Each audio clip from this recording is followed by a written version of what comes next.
Hello friends, welcome back to my channel easy way to learn maths. Last class में हमने ratio and proportion के बारे में थोड़ा बेसिक पढ़ा था। ठीक है, आज हम प्रोपोर्शन के बारे में उसकी डेफिनेशन वगैरह देखते हैं कि कैसे होगा। ठीक है, तो हमें दिया है प्रोपोर्शन। प्रोपोर्शन होता कैसे है, क्या उसको बोला जाता है, मतलब कैसे उसको रिप्रेजेंट किया जाता है, वो हम देखते हैं।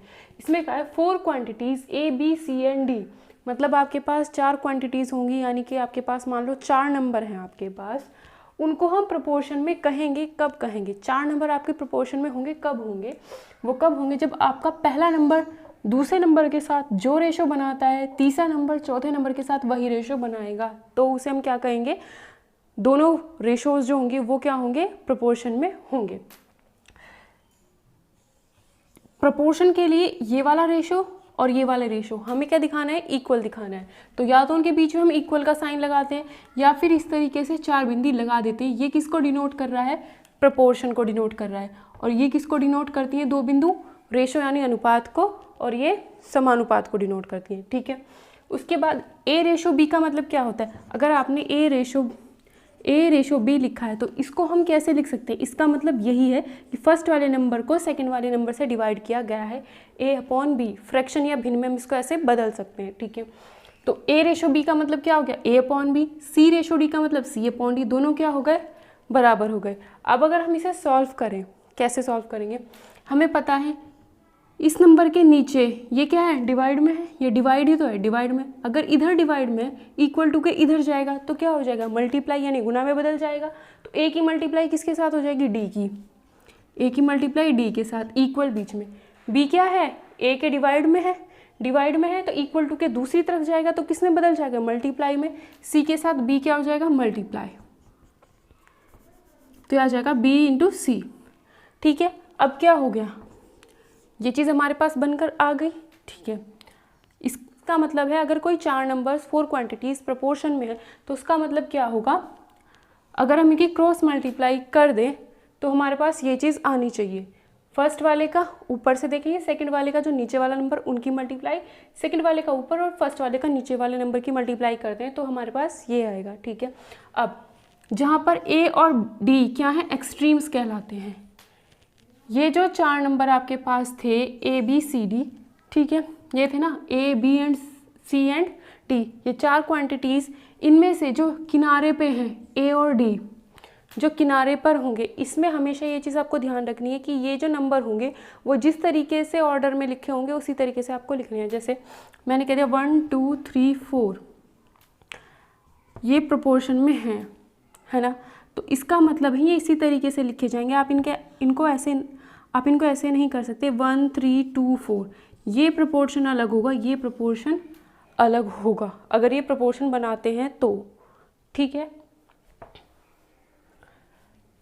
तो इसमें जो किनारे पर होते हैं, एक इधर एक उधर, उनको हम कहते हैं एक्सट्रीम्स। ठीक है, और जो बीच में है बी एंड सी, जो बीच में है उनको हम कहते हैं मीन्स। ठीक है, अब देखो किनारे पर कौन है? ए और डी, ए और डी, ए और डी की मल्टीप्लाई इधर हो रही है। बीच में कौन है? B and C, B and C ही तो है बीच में, बी और सी, ये क्या है? मीन्स। तो इसका मतलब है कि अगर हम एक्सट्रीम्स की गुणा करते हैं, इन एक्सट्रीम्स की गुणा करते हैं और इन बीच वाले यानी मीन्स की गुणा करते हैं तो दोनों की गुणा करने पर वही आएगा, सेम आएगा। ठीक है, यानी A D into A D is equals to क्या आएगा आपका? बी सी आएगा। तो यहाँ से हम कह सकते हैं कि product of extremes is equals to product of means. अगर इस तरीके से आपको मिल जाता है, किनारों वालों की मल्टीप्लाई कर लो, बीच वालों की मल्टीप्लाई, दोनों की मल्टीप्लाई अगर सेम आ जाती है तो उसका मतलब है वो क्या है? प्रोपोर्शन में है। ठीक है, और डी जो लास्ट में होता है, जो सबसे लास्ट का नंबर होगा, डी जो कि सबसे लास्ट में है, उसको हम क्या कहते हैं? 4th प्रोपोर्शनल टू ए। ए के लिए ये नंबर लास्ट वाला क्या होगा आपका? 4th प्रोपोर्शनल कहलाएगा। ठीक है, अब एक एग्जांपल देख लेते हैं। 3 5 21 35, 4 नंबर है। इस अगर ये पहले लिखा है ना तो ये पहले ही लिखा जाएगा। ठीक है, इसको ये नहीं कि हम इसे 3 21 5 35 कर दें तो ये गलत हो जाएगा। ठीक है, ये इसी तरीके से है। तो इसमें 3 एंड 35 जो कि किनारे पर है, एक्सट्रीम्स कहलाएंगे, यानी 3 इंटू 35 जो आएगा हमारे पास, बीच में कौन है? 5 इंटू 21, 5 इंटू 21 के क्या होगा? बराबर होगा। अब देख लो, ये आएगा आपका 30 या 90, 3 5 15, 105, ये भी कितना आएगा आपका 105 ही आएगा। तो दोनों क्या आ रहे हैं बराबर, product of extremes product of means के बराबर आ रहा है। तो यानी ये चारों नंबर क्या है आपके प्रोपोर्शन में हैं। ठीक है, इन्हें हम या तो बीच में इक्वल लगाकर दिखाएंगे या बीच में 4 ऐसे डॉट लगाकर दिखाते हैं। तो ये तो हो गया आपका प्रोपोर्शन के बारे में। ठीक है, अब हम पढ़ते हैं कंटिन्यूड प्रोपोर्शन यानी कि सतत समानुपात। इसमें क्या होता है, कंटिन्यूड प्रोपोर्शन में क्या होता है, 3 या 3 से ज़्यादा quantities are said to be in continued proportion. 3 या 3 से ज़्यादा नंबर आपके पास होंगे और उन्हें हम कंटिन्यूड प्रोपोर्शन में कहेंगे। लेकिन कब, जब फर्स्ट वाला नंबर का मान लो आपके पास A, B, C, D इस तरीके से नंबर है और आगे तक ये चलते ही जा रहे हैं, 3 या 3 से ज़्यादा है। ठीक है, तब कंटिन्यूड प्रोपोर्शन में कब कहलाएंगे, जब पहले वाले नंबर का रेशो दूसरे वाले नंबर से, फर्स्ट वाले का दूसरे वाले से वही हो जो सेकंड वाले का थर्ड वाले से है, सेकंड वाले का थर्ड वाले से है, और यही रेशो हमारा बराबर हो थर्ड वाले के फोर्थ वाले से, थर्ड वाले के फोर्थ वाले से। ठीक है, ये 3 क्वांटिटीज़, ये चीज़ आपको समझ आ गई होगी, है ना। जैसे इसका एग्जांपल 1/2 इज इक्वल्स टू 2/4, ये क्या हो गए हमारे कंटिन्यूड प्रोपोर्शन में होंगे। इसमें ये वाला नंबर और ये वाला नंबर सेम होना चाहिए, ये और ये क्या है सेम। ठीक है, क्या अब हम, ये तो थी 3 या 3 से ज़्यादा नंबर्स की बात, अगर हम 3 क्वांटिटीज़ ले लें, सिर्फ 3 नंबर है हमारे पास, उनको हम कंटिन्यूड प्रोपोर्शन में कहेंगे। कब कहेंगे, जब फर्स्ट वाले नंबर का सेकंड वाले से रेशो वही आए जो सेकंड का थर्ड नंबर से रेशो होगा। ठीक है, जैसे हमने निकाला 1, 2, 4, 3 नंबर है हमारे पास, 3 क्वांटिटीज़ हैं, फर्स्ट का सेकंड से रेशो वही आए जो सेकंड का थर्ड से होगा, आएगा 2 से क्या जाएगा 1/2 ही आएगा। तो ये नंबर तीनों क्या हैं, कंटिन्यूड प्रोपोर्शन में है। बहुत सारे नंबर इसमें हो सकते हैं। ठीक है, यहाँ पर हम B को क्या कहते हैं, B क्या है, बीच में आ रहा है। ठीक है, B क्या है यहाँ पे, मीन प्रोपोर्शनल A और C का। ठीक है, और C क्या कहलाता है आपका, third proportional to A and A B। C क्या है आपका, तीसरा नंबर है ना, A B C तीसरा नंबर है, तो ये थर्ड प्रोपोर्शनल है A और B के लिए। ठीक, कंटिन्यूड प्रोपोर्शन में एक चीज़ और समझ लेते हैं, हमें पता है A/B is equals to B/C। इसको पढ़ने का तरीका यही होता है, A/B as B/C, A/B as B/C। ठीक है, अब हम एक चीज़ और समझ लेते हैं कि माना हमने 3 नंबर हैं A, B, C, ये तीनों क्या है कंटिन्यूड प्रोपोर्शन में है। अगर ये 3 नंबर कंटिन्यूड प्रोपोर्शन में है तो इसका मतलब है A/B is equals to B/C होगा, है ना। इसे हम कैसे लिख सकते हैं, A/B लिख सकते हैं, इसको B/C लिख सकते हैं। ठीक है, A की मल्टीप्लाई C से होगी और B की मल्टीप्लाई B से यानी B², B इंटू B क्या हो जाएगा आपका B² यानी B² इसे लिख सकते हैं। ठीक है, B यहाँ से B² इक्वल्स टू AC आ गया। अगर आप B की वैल्यू निकालोगे तो क्या जाएगा, अंडर रूट में, इधर स्क्वायर है उधर जाएगा तो अंडर रूट में बदल जाएगा, तो B की वैल्यू क्या होगी आपकी √AC, है ना। तो यहाँ से आपको क्या पता चलता है, जो आपका मीन प्रोपोर्शनल है, जो आपका बीच वाला नंबर है, जो आपका मीन प्रोपोर्शनल है, वो क्या होगा √ ऑफ प्रोडक्ट ऑफ एक्सट्रीम्स, है ना। बस यही आपको याद रखना है कि जो साइड में जो 2 नंबर हैं इन दोनों की मल्टीप्लाई करके रूट कर दो तो हमारे पास बीच वाला नंबर आ जाएगा, अगर 3 नंबर कंटिन्यूड प्रोपोर्शन में है तो। ठीक है, जैसे हमने क्या नंबर लिए थे 1, 2 एंड 4 लिया था, तो 1 इन दोनों की मल्टीप्लाई करो कितना आया 4, उसका क्या कर दो रूट, तो हमारे पास ये आ जाएगा। 4 का रूट क्या होता है आपका 2 होता है, तो बीच वाला नंबर आएगा। साइड वालों की मल्टीप्लाई करो और उनका रूट कर दो, बीच वाला नंबर हमें मिल जाएगा। ठीक है, अब हम कुछ एग्जाम्पल समझ लेते हैं। फर्स्ट एग्जाम्पल दिया है 3, 6, 12, ये 3 नंबर जो है आपके कंटिन्यूड प्रोपोर्शन में है, कंटिन्यूड प्रोपोर्शन में है। ठीक है, तो इसका मतलब क्या होगा कि 3/6 इज इक्वल्स टू 6/12 होगा। ठीक है, या फिर देखो 1/2 आएगा, इसे भी काट के 1/2 होगा, यानी कि कंटिन्यूड प्रोपोर्शन में है। या फिर हम इसे कह सकते हैं कि 12 और 3 की मल्टीप्लाई अगर कर दें और उसका रूट कर दें तो हमारे पास 6 आ जाएगा। 12 × 36, 36 का रूट करोगे क्या आएगा 6, सही है।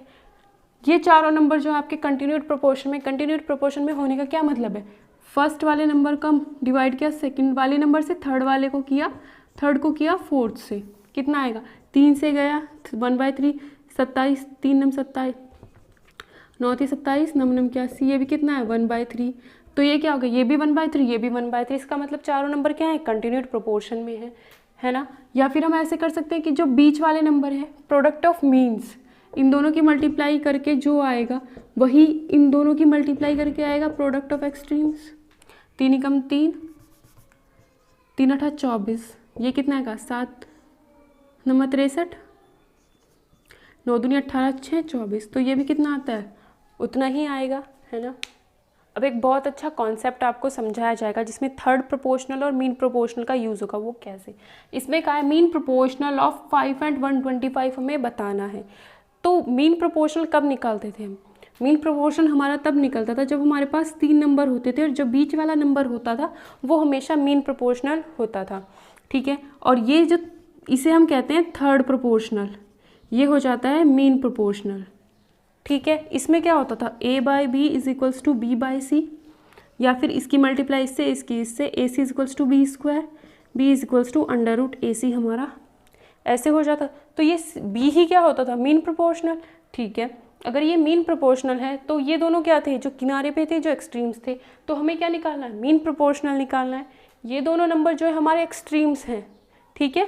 a और c की वैल्यू दे रखी है, ये वाला दिया है, ये वाला दिया है, बीच वाला हमें निकालना है। क्या करना है, सिंपल दोनों की मल्टीप्लाई जो कि इसमें कर रखी है 5 × 125 और इनका अंडर रूट क्या आ जाएगा हमारा, जो इनका मीन प्रोपोर्शनल होगा क्या आएगा। इसे करने का तरीका 5 तो है ही, 125 को क्या लिख सकते हो 5 × 5 × 5, 5 की 3 बार मल्टीप्लाई करना 125 ही आएगा, ठीक है। अब जब भी हम स्क्वायर रूट में से बाहर निकालते हैं तो कैसे निकालते हैं, 2 2 के पेयर बना के, एक पेयर ये बन गया, एक पेयर ये बन गया, एक जोड़ा ये, एक जोड़ा ये, ठीक है। 5 और 5, इसमें से एक 5 बाहर, दोनों में से एक बाहर, ये हट गया, ये 5 है, ये 5 है, मल्टीप्लाई में इनमें से एक बाहर ले लो, ये बाहर आ गया, ये भी हट गया, इसके लिए भी हट गया, इसके लिए भी हट गया, कितना है आपका 25। तो 5 and 125 का मीन प्रोपोर्शनल क्या होगा आपका 25 होगा। ये तो था आपका मीन प्रोपोर्शनल। अगर आपको कहेगी थर्ड प्रोपोर्शनल निकालो, अगर थर्ड प्रोपोर्शनल आपको पूछेगा तो वो आपको फर्स्ट नंबर देगा और मीन प्रोपोर्शनल देगा, सी यानी कि थर्ड प्रोपोर्शनल आपको पूछेगा। कैसे, बी की वैल्यू हमारे पास 25 आई थी, ये हमारा सी है जो कि हमारा थर्ड प्रोपोर्शनल है, जो कि हम अब निकालेंगे, ये समझना है आपको। First proportional 5, second proportional 25, third proportional C मान लिया। क्या होता था हमेशा 5/25 2/3। जब भी आपको क्वेश्चन में थर्ड प्रोपोर्शनल पूछेगा तो यही आपको करना है, first number upon second number, second number upon third number, यही होता है। बस समझने की चीज़ यही है कि आपके लिए ए बी सी अगर 3 नंबर कंटिन्यूड प्रोपोर्शन में तो उसका मतलब है ये आपका होता है मीन प्रोपोर्शनल और ये आपका होता है थर्ड प्रोपोर्शनल। कभी वो आपसे मीन प्रोपोर्शनल पूछेगा, जब भी मीन पूछेगा तो साइड के 2 देगा, इन दोनों की मल्टीप्लाई करके अंडर रूट कर देना है, तो आपका ये आ जाएगा। अगर वो थर्ड प्रोपोर्शनल आपसे पूछता है, थर्ड प्रोपोर्शनल के लिए आपको क्या करना होगा, फर्स्ट नंबर ये आपको देखिएगा, second number is equals to second upon third number, इस तरीके से आप थर्ड नंबर निकाल दोगे। वही हमने किया 5/25, 25/c, 5 से क्या 5 बार, इसकी मल्टीप्लाई इससे हो जाएगी, सी की वैल्यू आएगी 125, कितना आएगा ये आगे, बस सी की वैल्यू कितनी आ गई आपकी 125, वही सी हमारा यहाँ पे आया। इसमें कभी भी कंफ्यूज मत होना कि थर्ड प्रोपोर्शनल मीन प्रोपोर्शनल अलग अलग क्वेश्चन है, एक ही है, एक ही चीज़ है, क्या है कंटिन्यूड प्रोपोर्शन है। बस जब भी 3 नंबर कंटिन्यूड प्रोपोर्शन में होंगे ये हमारा मीन प्रोपोर्शनल होगा बीच वाला, और जो साइड में होगा वो हमारा थर्ड प्रोपोर्शनल होगा टू ए, ठीक है। अब एक एग्जाम्पल करते हैं, क्या दिया है, if 6 is to x as 3 is to 15 तो फाइंड x, ठीक है। इसका मतलब क्या है, दोनों सेम प्रोपोर्शन में है। प्रोपोर्शन का मतलब क्या होगा कि 6/x इज इक्वल्स टू 3/15, काट सकते हैं, 3 से गया 5 टाइम्स, क्रॉस मल्टीप्लिकेशन कर सकते हैं, 6 की 5 से 30 इज इक्वल्स टू 1 × x, तो x की वैल्यू कितनी आ जाएगी 30। नेक्स्ट क्वेश्चन में आपको कहा है कि फाइंड द फोर्थ प्रोपोर्शनल 3, 5, 27। 3, 5, 27 का फोर्थ प्रोपोर्शनल हम कैसे निकालेंगे। क्या करते थे, जब भी कोई नंबर प्रोपोर्शनल में होते थे, हमने मान लिया फोर्थ प्रोपोर्शनल हमारा x है। अब ये चारों नंबर प्रोपोर्शन में है, इसका मतलब क्या होगा, first upon second is equals to second upon third upon fourth. 3 से ये 9 टाइम्स जाएगा, ठीक है। x की मल्टीप्लाई इधर x, 5 की मल्टीप्लाई 9 से, 5 9 जा 45, x की वैल्यू आ गई आपकी 45। नेक्स्ट क्वेश्चन में आपको क्या दिया है, find the third proportional to 5 10। 5 और 10 का आपको थर्ड प्रोपोर्शनल दिया है। थर्ड प्रोपोर्शनल कब होगा, जब आपके पास 3 नंबर होंगे, बीच वाला आपका मीन प्रोपोर्शनल होगा, है ना। इस केस में क्या होता है, a by B is equals to B by C, तो वही करना है। 5 थर्ड प्रोपोर्शनल हमने मान लिया x है, क्या करना है, पहला number upon second number, second upon third, second upon third, बस यही आपको याद रखना है। 5 से गया 2 टाइम्स, 2 की मल्टीप्लाई 10 में यानी 20, और x की मल्टीप्लाई हो जाएगी x, तो x की वैल्यू कितनी आएगी आपके पास 20। यही आपका क्या होगा, थर्ड प्रोपोर्शनल। मीन प्रोपोर्शनल ये है आपका 10। नेक्स्ट आपको कहा है कि mean proportional between 3 and 75। Mean proportional कैसे निकालते थे, जब भी आपको मीन प्रोपोर्शनल दिएगा वही है a b c 3 नंबर, ये दोनों हमें दे रखे होंगे, बीच वाला हमें निकालना होगा, तो क्या करते थे, दोनों की मल्टीप्लाई और उनका रूट, ये क्या जाता था हमारा थर्ड प्रोपोर्शनल। अगर आपको ऐसे बस इसे सीधा कर लो, 3 इंटू 75 को क्या लिखोगे, 3 गुना 25, पेयर बनाने हैं, 3 का तो पेयर बन गया, 2 3 में से 1 3 बाहर ले लो, 1 3 बाहर आ गया, ये तो गया। 25 को क्या लिख सकते हो, 5 गुना 5 लिख दिया, दोनों में से 1 बाहर लिखेंगे, तो ये रूट जो होता है, वर्गमूल जो होता है वो हट जाता है। 3 5 15, बी की वैल्यू आ गई आपकी 15, ठीक है। अगर आपको इस तरीके से करने में प्रॉब्लम हो रही है तो आप क्या करोगे, मीन प्रोपोर्शनल हमेशा कब होता है, बीच में। अगर पहला ये है, दूसरा ये होगा, तीसरा ये होगा, मीन प्रोपोर्शनल है ना, तो वो बीच में रखेंगे हम। थर्ड प्रोपोर्शनल पूछता अगर इसका, तो 375 लास्ट में रखते, ठीक है। अब इनका रेशो निकाल दो। रेशो कैसे करेंगे, 3 by B is equals to b by 75, ठीक है। अब क्या होगा, 3 की मल्टीप्लाई 75 में, और इधर बी स्क्वायर, बात वही है, B square is equals to 3 into 75 को लिखा 3 इंटू 75 को लिखा 3 इंटू 25, बी की वैल्यू क्या आएगी, under root 3 into 3 into 5 into 5, 2 pair बना के 1 बाहर ले लो, 15 आ जाएगा आपका बी की वैल्यू, ठीक है। तो आज के लिए बस इतना ही। अगर आपको मेरा पढ़ाया हुआ समझ आता है तो प्लीज़ मेरे चैनल को शेयर करें और सब्सक्राइब ज़रूर करें, और डिस्क्रिप्शन में आपको टेलीग्राम लिंक का चैनल मिल जाएगा, उसको ज्वाइन कर लेना। वहाँ पर आपको डेली इंग्लिश के 15 वर्ड्स की PDF मिलती है। और सीटेट की तैयारी के लिए जितना कराया जा रहा है उतना आपके लिए बहुत है, ठीक है, क्योंकि आपके लिए मोस्ट इम्पॉर्टेंट है NCERTs। अगर आप NCERTs को अच्छे से पढ़ लेते हो तो आपका सीटेट पेपर 1 और 2 दोनों बहुत अच्छे से क्लियर हो जाएगा, ठीक है। तो मिलते हैं फिर नई क्लास में। नई क्लास में हम आगे के क्वेश्चंस करेंगे, ठीक है। आज जितना पढ़ाया उसे लिखिए, अपने नोट्स खुद बनाइए और उसको रिवाइज ज़रूर करते रहिए।